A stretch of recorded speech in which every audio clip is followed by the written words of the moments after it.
Well, good evening, everyone. We're so grateful that everybody was able to jump on with us tonight.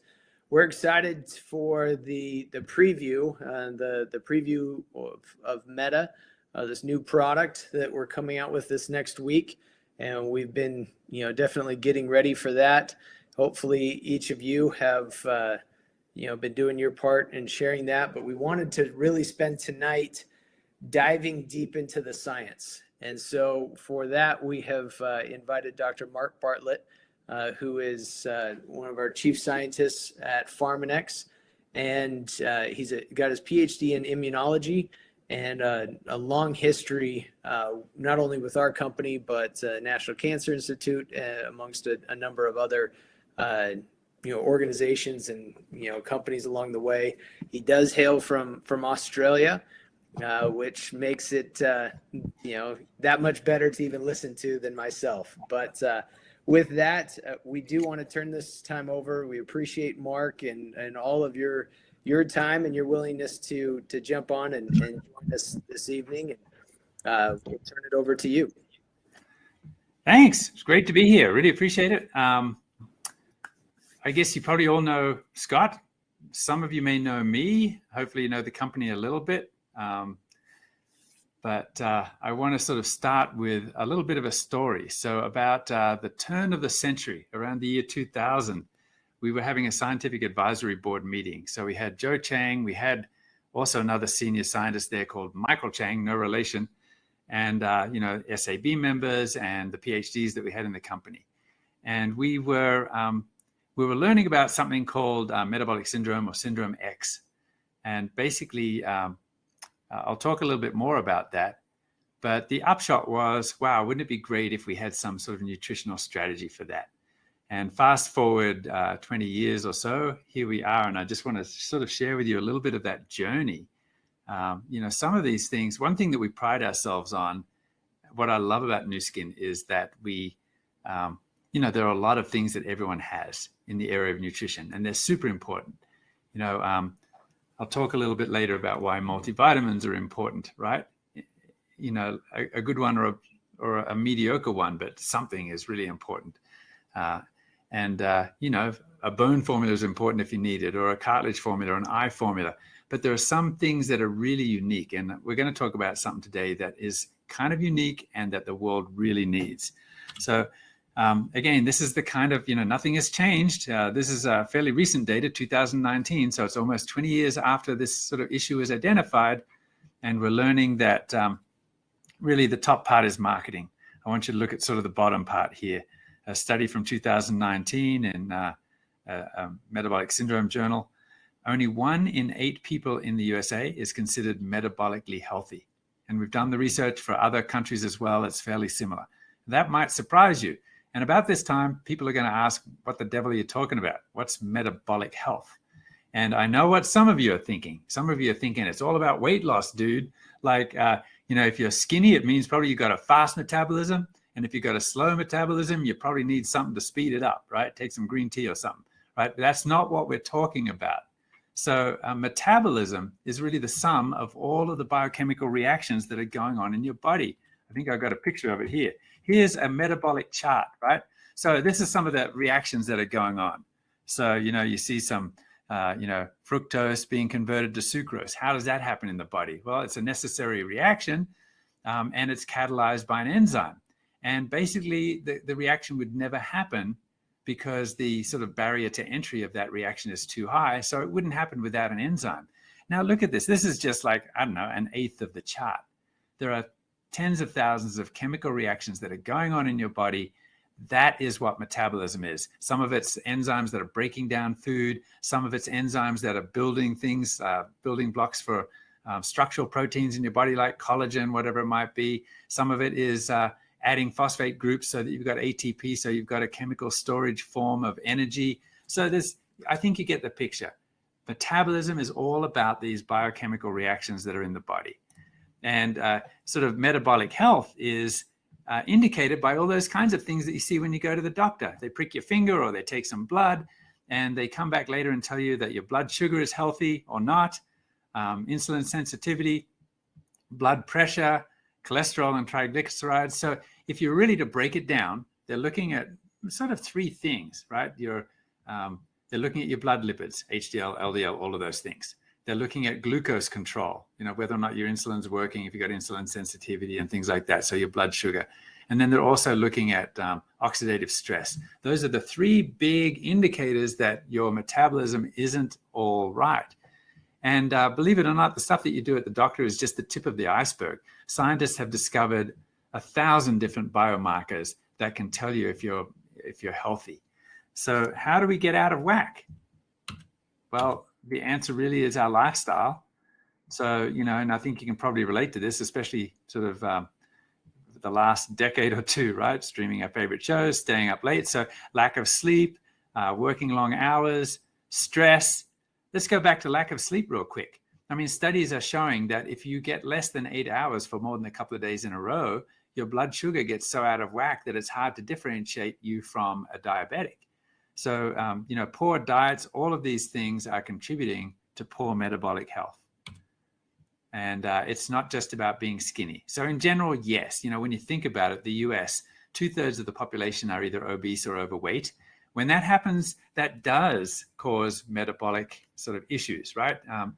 For instance, adipose tissue, your big gut, that is not just a passive storage form of energy, although it's good. You could probably run a couple of marathons on the energy stored in there, but it's also, that adipose tissue is a little bit unhealthy, and it's kicking out inflammatory mediators. It's kicking out hormones and things that kind of get your metabolism out of whack. But still, even a recent study showed, this is a 2019 study again, that 2/3 of normal weight participants still don't have optimal metabolic health. So it's probably more than just your weight. It's still your inactivity, your lack of sleep, your stress, all of those things. So hopefully you're getting a picture there that it's not just about good, fast, bad, slow, right? It's everything. I'm going to skip this slide and just share with you that metabolic health then is a spectrum. So poor lifestyle choices, like we mentioned, sedentary, high fat, poor diet, sleep deprivation, all of these things, high stress, even smoking, they lead to, the poor end of the metabolic health spectrum. And those people that have regular exercise, an active lifestyle, healthy diet, adequate sleep, and the rest, they're probably going to be on the more healthy side. And again, you look at that statistic and we need some help. And this is, I guess, where the story comes in. So several years ago, we became really interested in anthocyanins. These are a vibrant purple colored, sometimes red, that we find in some cereals, some berries, some vegetables. Some of them getting less common these days. You don't very often see a purple carrot.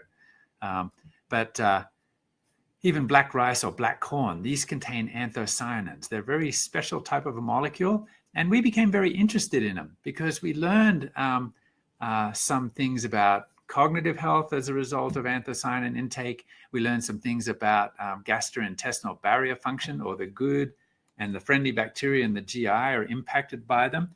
So we thought, let's study this. Thankfully, I work for a company that says, yeah, you can study that. I don't know what the return on investment is going to be, but I trust you, Mark. Let's go study some of these things. And so we did. Just sort of a background here, how much are people consuming? So in Australia, my countrymen are not doing so well. They're sort of the worst on the chart here in milligrams per day.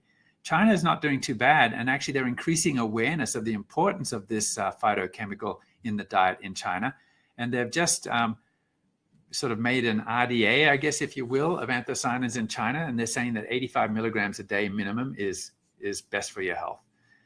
What we have discovered, sort of spoiler alert, is that a really good dose that will impact your health positively is around 200.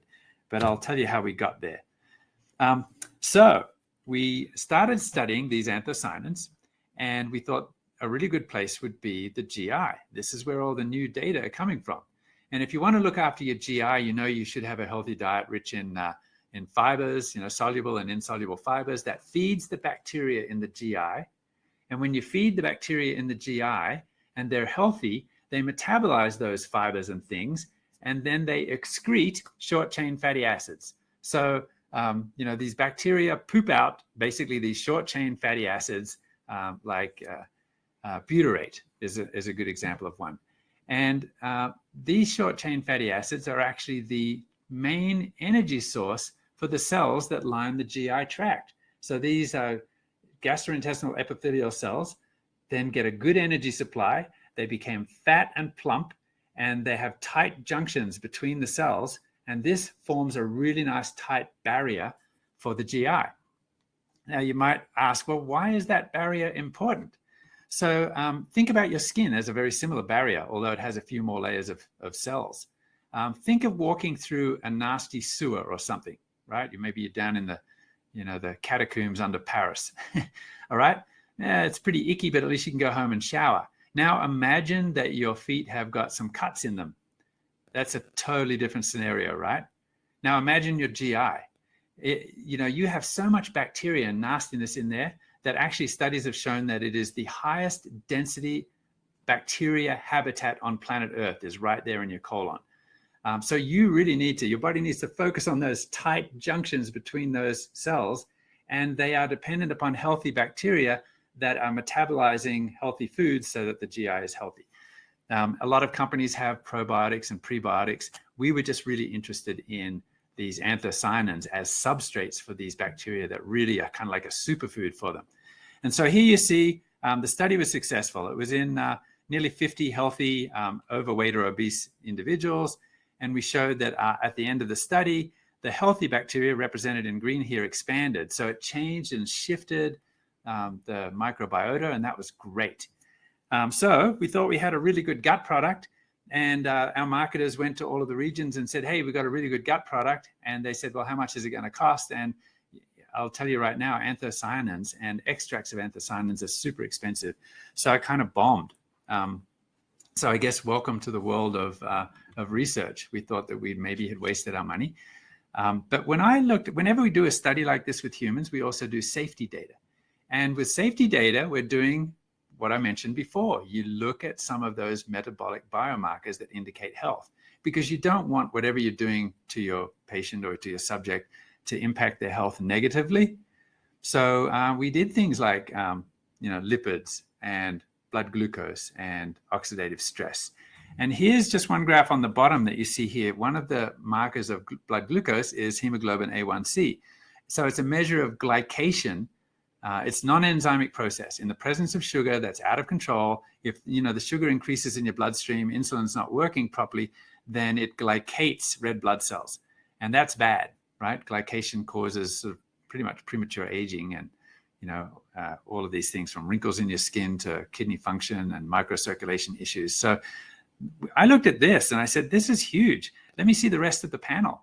And as I looked at that panel, it was clear that these people who we thought were overweight and therefore usually have sort of bad biochemical markers, they all look really good. And I said, did these people lose weight? They all look skinny from the inside. And, our head, our director of research, Dr. Wood, said, let me check the data. Well, there was a little bit, but not statistically significant. But he said, but they must have. I mean, the whole team said they must have lost weight. Maybe we designed the study wrong, but look at these data. And I said, well, maybe we're onto something here, because I remember 20 years ago, we were talking about metabolic health.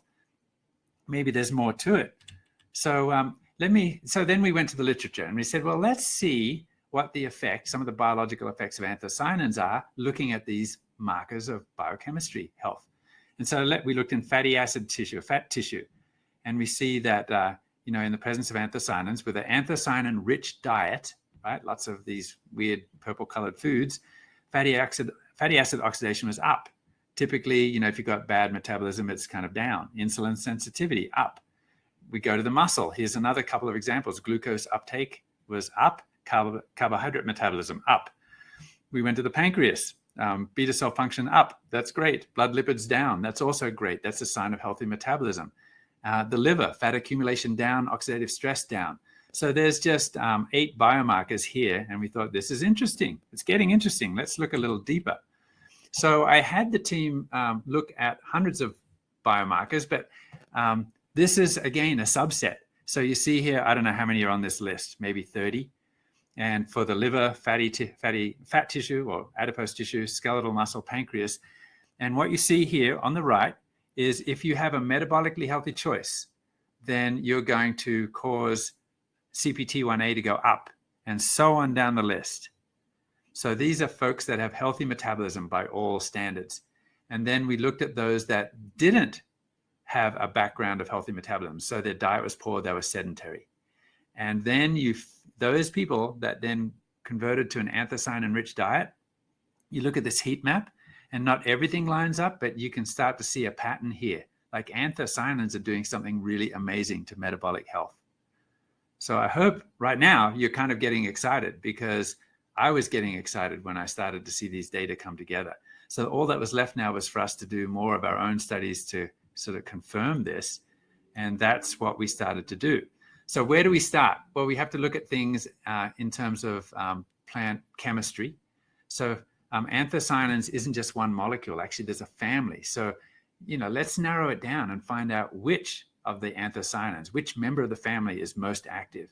And then we did studies that looked at further protection of the GI tract, because I've already shared with you that's super important. It's like when your feet are cut and you're walking through the sewer, that's going to impact your metabolism. It's going to impact inflammatory markers and all sorts of things. So same with the GI, right? So looking at the GI tract, because we feel that that's where where it's happening. That's the mechanism. And these other things, modulation of inflammation and metabolic signals. So we studied these things. Let me share with you first, which anthocyanin. So in this purple triangle here, you can see 3. They probably look the same to you, but to a chemist, he'll look at it and go, well, one's got an extra hydroxy group in it, and so on. So they're slightly different. And we ranked the ones that were the best because, and actually sort of, I guess, again, spoiler alert, we found that cyanidin and delphinidin were the most impactful. And these are most rich in blackcurrant, bilberry, and black rice. Let me show you, for example, one of the studies that we did. This is a test tube study. Basically, it's a petri dish with healthy GI cells growing on them. And then you can really upset them with an inflammatory sort of pro-inflammatory molecule of some sort. And then we can measure the electrical permeability and see which ones are resisting the best in the presence of the different types of anthocyanins. So here on the left here, you kind of see I guess the insult to the cells, and you see that the permeability is really high. And then if you look, basically I've highlighted in purple and purple stripes the most effective anthocyanins in that in vitro study. So these other, these other ones weren't too bad, but definitely delphinidin and cyanidin were the most active. So the next thing is to study preclinical, which really means mouse studies. So this is a 14-week study in healthy mice, and we measured changes in intestinal permeability and also the gut bacteria. So here, again, it's more of this transport markers of intestinal permeability. And if you feed a really unhealthy diet to these mice, then you get, this black bar here, lots of permeability. So stuff is getting in. It's like having cuts in your feet. You don't want that. A normal diet or a normal diet with anthocyanins looked good, healthy. What if you fed these guys, high-fat diet, nasty kind of diet that sort of increases the permeability, and you also feed them at the same time anthocyanins? And you can see that it brings everything back to normal. So, huge impact in a living creature. This is endotoxins. So when there's bad permeability, then bad things are getting from the gut through the gastrointestinal barrier, because it's not very good, into the bloodstream and wreaking havoc with your metabolism.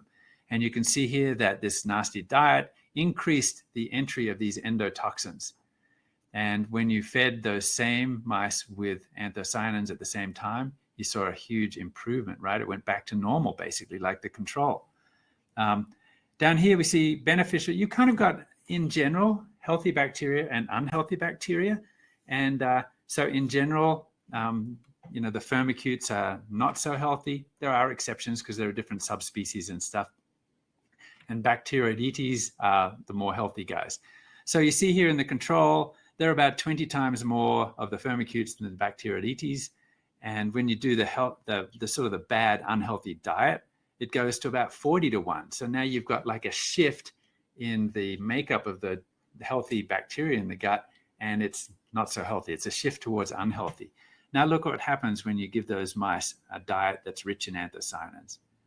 Really nice, right? You see this purple bar here now you've got a really nice healthy ratio. It's only about 10 times more of the one than the other. So that was nice. There are also markers of alterations in those tight junctions that we know about. These proteins, occludin, zonulin, claudin, and we showed the same thing. Here, more is better, and you saw that the anthocyanins are really improving things. So this is great. Everything seems to be agreeing with the hypothesis that these anthocyanins are really good for the GI. And now we're sort of talking more about metabolism, inflammatory markers, and blood glucose. So look here, this is GTT, glucose tolerance test, area under the curve is what that means. And we see that, in the presence of this diet, typically in a glucose tolerance, they give you about 75 milligrams of glucose, right? And it's bolus. And then they wait 2 hours and they measure sugar in your blood. And if you've got really good glucose control, then it's going to go back to zero really fast, because your body has to control that glucose. So too much glucose is toxic. It causes glycation, like we mentioned earlier. So the glucose binds to the proteins in your body, and it makes a sticky end. And that sticky end then binds to other proteins, and that's called cross-linking. And once that cross-linking happens, it does not unglue itself. So you probably, if you're as old as I am, you've probably got some wrinkles there. That's actually permanent cross-linking of some of the collagen that's in your skin. And it's very hard to remove. And the same thing happens in the body, in the vasculature and the microcirculation. So you want to prevent that. You want really good glucose control. And if your diet's bad, and as I mentioned before, if you're not sleeping enough and you've got bad lifestyle and you're sedentary, then you see more of glucose in the blood after an insult. And you can see that and this is a really tough test, by the way, but the anthocyanins are actually helping to bring it back down to normal levels. And here's ITT. It's just an intravenous test to do the same kind of thing. And you see again, wow, the anthocyanins have brought down that sort of glucose control back to normal levels. Here's some impact in the liver.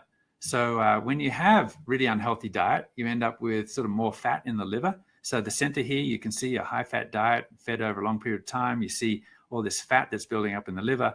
And here's a control mouse, so a typical healthy diet. And here's that same diet that's in the middle, but now you've got anthocyanins in the diet. And you see it's almost like the control. So that's, I think, a picture worth 1,000 words, I hope. Then here's the study that I already described. And this is a human study. So it's really nice to sort of go from the in vitro discovery now to preclinical and now clinical studies. Here's another human clinical study. This was done on healthy college kids, so in their 20s. And we wanted to see, well, how fast is the effect? And we gave these guys a diet that was like these Jimmy John's high-fat kind of hamburger things. And some of them could barely even eat it without being sick. It was a lot of calories all at once, and it was not very healthy. And you can see there's no vegetables in there, and they didn't get orange juice with it or any anthocyanins. So at least when they didn't, you saw with the placebo, plasma endotoxins were high. Glucose area under the curve, so glucose tolerance was high.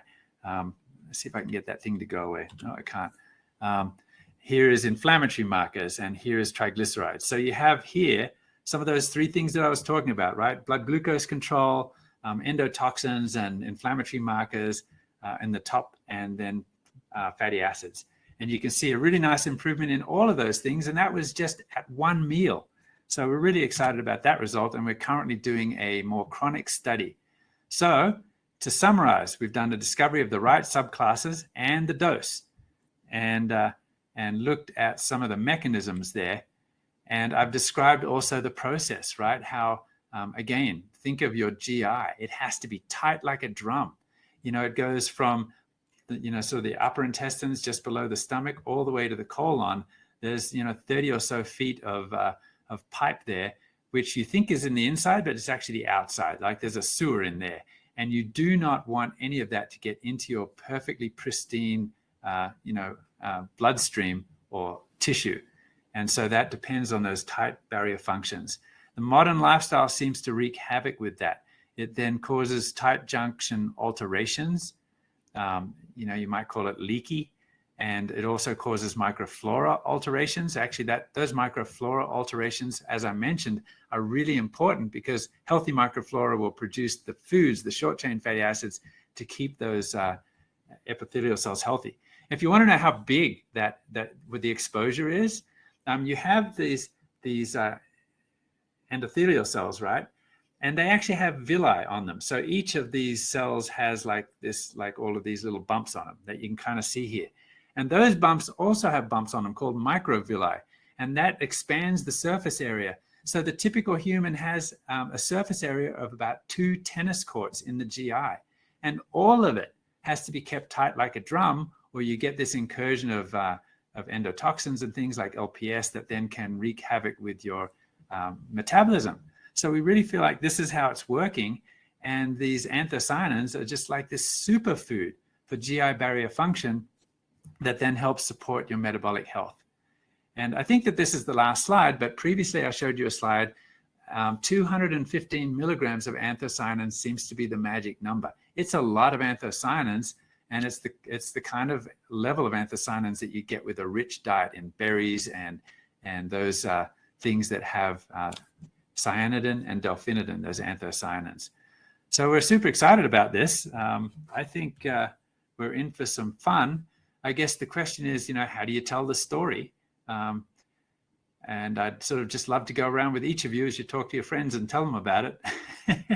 But we'll figure it out. That's what you guys do the best, right? Basically, we have a superfood for the GI microflora that keeps the GI healthy. But the real story is your metabolism. The results are, improved metabolism. This is what everyone wants. We live in a world where, 1 in 8 are not metabolically healthy. And we need to change that paradigm. This is entirely unique. This is not your average sort of bone formula, eye formula that everyone has, even though ours are better. This is something that's so unique that the world will soon be copying it and realizing how important it is. So thanks, Scott. Thanks so much for letting me share this with you today.